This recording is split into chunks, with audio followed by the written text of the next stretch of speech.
Hey everybody, it's Jason with Parallel Reality coming back with here today with an article from the Federalist dated June 18th, and it's entitled American Bar Association Requiring All Law Schools to Push DEI, Displacing Constitutional Law. Gotta love it when these guys have so much control of this, which means we're about to start getting lawyers that don't actually know what they're doing. So think about how that's going to affect you if you need a lawyer. How'd you like to have somebody that wasn't or didn't get the job because they were actually good at it, just because they were, a certain skin color? So let's just dive right into this BS. It says, after Indiana University implemented DEI standards in its law curriculum, John Lawrence Hill took his concerns to the state legislature. So it says, basically this first sentence starts off with what we just read, but I'll just do it again. It says, when Indiana University implemented DEI standards in its law school curriculum, Professor John Lawrence Hill warned the state legislature about attempts by extreme ideologues to indoctrinate students that fly in the face of America's legal foundations. Addressed to Indiana State Senators Jeff Ratz and John Crane, Hill's letter challenges the university's new mandatory responsible lawyering course for first-year law students, introduced to comply with the American Bar Association's cross-cultural competency requirements. Hill argues that this move politicizes legal education, which I don't think it's really an argument. I think that's exactly what it does, but okay, let's keep going. It says this class is guaranteed to further polarize and politicize the law school environment and represents yet another attempt by the academic left to provide a platform for extreme ideologues to indoctrinate students who are essentially academic hostages, Hill wrote in his letter. DEI is now in at the McKinney School. As in an interview with the Federalist, Hill, a professor at Indiana University Robert H. McKinney School of Law, or IU McKinney, says that issues with the ABA's DEI requirements are long-standing. New section here says, a new ABA requirement. In February 2022, the ABA introduced a new standard for legal education. Standard 303C reads, a law school shall provide education to law students on bias, cross-cultural competency, and racism. 1, at the start of the program of legal education, and 2, at least once again before graduation. This marks the first time the ABA has mandated non-legal coursework in law school curriculum. Why would you need to do that? Then, if it has nothing to do with the major that you're doing, why would you need to do some sort of coursework for it? That to me, just logically, that makes no sense. But anyway, let's continue. It says, Hill learned of the new ABA requirement when he was serving on the law school's Academic Affairs Committee, which was tasked with implementing curricular reform. At the time, Hill chalked it up to an unnecessary addition to students' legal education. Once Hill departed from the committee, however, the university faculty capitalized on the new ABA instructions. Although Standard 303C can be satisfied through orientation sessions, lectures, or other educational experiences, the faculty at IU McKinney opted to create a mandatory DEI course. As things developed and I saw the way it was going, it wasn't just unnecessary, it's been baleful, Hill says. I mean, it's really been used as a predicate to make other changes. This is DEI at the expense of constitutional law. In order to introduce new DEI coursework, the committee gave 3 proposals to the faculty. 2 of them involved moving constitutional law to the second year, a major departure from traditional law school curriculum. Hill says this provoked a huge faculty fight. Every single one of us took constitutional law in the first year. Every single law student has taken con law in the first year for a century, Hill recalls telling the faculty. Why is it that all of a sudden our students can't do this? In a memo, Hill urged the faculty to reject the abandonment of constitutional education for first-year students. Hill says he suggested a number of alternatives, including reducing the hours of one of his own classes, civil procedure. People freaked out at the memo, Hill remembers. There was a lot of anger. As a professor of constitutional law himself, Hill viewed the proposals to move constitutional law as particularly egregious. Now, not being someone that ever did law school or anything, if there's someone out there that listens to this that actually did law school, is that, is it that bad to move it to the second year? I mean, what's displacing it is probably worse than just the moving of this course. But is that big of a deal? I honestly, God, don't know. So let me know in the comments below. Let's keep going, though.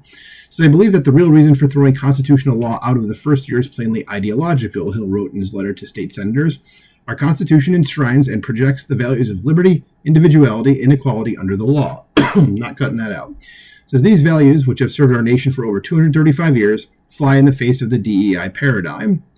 In April, the faculty agreed to keep constitutional law in the first-year curriculum while still incorporating the responsible lawyering course. The new curriculum will take effect this fall. It says the law school has not considered or approved a 1-hour diversity, equity, and inclusion course. A spokesman for IU McKinney said in a statement to the Federalist, a new 1L course, responsible lawyering, will include professional identity formation consistent with ABA Standard 303, among other professionalism topics. How about we just get rid of this ABA Standard 303, or somebody get in there that is able to get rid of it. So, however, responsible lawyering was added in direct response to the ABA's DEI agenda. That's what I was thinking. According to the ABA, this type of coursework will reinforce the skill of cultural competency and their obligation as future lawyers to work to eliminate racism in the legal profession. No, why is this a thing? This doesn't make sense. Who cares about what your culture is? I think people, when they need a lawyer, aren't going, well, I hope this person, is okay with my skin color, or, or something like that, or I hope they, align with me culturally. I think they're just going, can you get me out of this? Regardless of what they did, they want to get out. They want to be free. They don't want to be jailed or something like that, or they don't want to have to pay a fine or whatever it is. I don't think they give a crap about all the other stuff. This is kind of stupid. It says Hill describes his curriculum as a sign of more leftist change down the road. That's exactly what it is. It says in law, sometimes a case is called a signal. It may be more modest in terms of what it actually rules, but it signals a change, a new way of doing things. The ABA requirement was covered, and it was a signal that law schools can make changes, including pretty dramatic changes, Hill says. Many people in our faculty said this is a cover. The ABA has given us cover. That term was used specifically by other faculty members. According to Hill, these changes run deeper than some may think. What ties all this together is that there is an ideological agenda. Some people understand that consciously. They embrace it. They pursue it. A lot of other people just sort of go along understanding the current. People can sense when political currents are changing or where they're moving, and so they sort of move with it without really sharing the goal as such. But I think that this was something that came down from on high that is ideological, deeply ideological. In an interview with the Federalist, Ratz confirmed he is investigating the matter personally. And it's state senators. Who the heck knows if they're actually doing that? I hope the dude is. I know nothing about this guy. I'm not in Indiana. If I was, I probably still wouldn't really know that much about him, but hopefully he is doing something. It says we can all be sensitive to one another, but to mandate diversity, equity, inclusion, what does that really mean? Ratz, a recipient of Hill's letter, told the Federalist, to just be frank about it, I'm not a proponent of DEI, honestly, and I'm going to determine just what their parameters are, and we'll go from there. And it says fighting a DEI agenda.